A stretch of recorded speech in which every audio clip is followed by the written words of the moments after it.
अण्णाभाऊ साठे जयंती उत्सव, अण्णाभाऊ साठे जयंती सोहळा, अण्णाभाऊ साठे यांच्या विचाराचा चर्चासत्राचा कार्यक्रम आज सातत्याने आपल्याला 1 ऑगस्टपासून या महिन्यामध्ये दिसून येतो.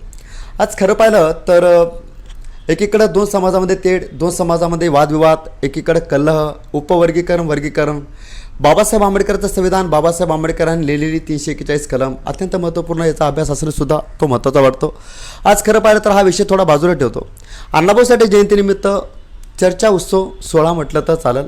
आज खरं पाहिलं तर अण्णाभाऊ साठेच्या कार्यकाळामधले माथाडी कामगार युनियनचे नेते अण्णासाहेब पाटील 1978च्या स्मरणपत्रिकेत लिहितात. म्हणजे अण्णाभाऊ साठेचं महत्त्व पटवून देताना स्वतःविषयी सुद्धा स्पष्टीकरण देताना सांगतात की स्वतःचं महत्त्व पटवून देताना अण्णासाहेब पाटील म्हणतात की मी मंदार ढेबेवाडी या भागातून गोरगरिबाच्या कुटुंबातला पोट भरण्यासाठी, पोटाची खळगी भरण्यासाठी मुंबईला काम करण्यासाठी आलेलो मी एक छोट्याशा कुटुंबातला मुलगा.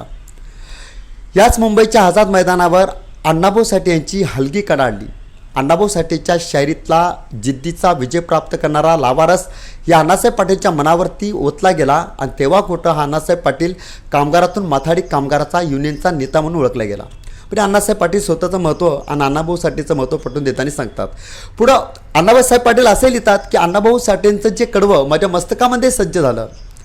आता वळू नका, रणी पळू नका, कोणी चढू नका, बिनी मारायची अजून राहिली, माझ्या जीवाची होती या कायली, माझी मैना गावाकडे राहिली, माझ्या जीवाची होती या कायली.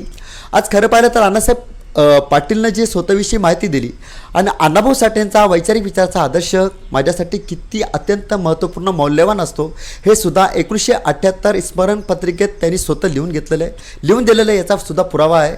प्रकाश वैराळ या पुस्तकात आपल्याला प्रकाश वैराळ नावाच्या लेखकाने एक पुस्तक दिले, त्या पुस्तकामध्ये याचा पुरावा आपल्याला दिसून येतो. आज खरं पाहिलं तर अण्णाभाऊ साठेवर, साहित्य अण्णाभाऊ साठेवर टीका टिप्पणी करणाऱ्या माणसांनी सर्वप्रथम आपली उंची किती आहे याचा विचार केला पाहिजे.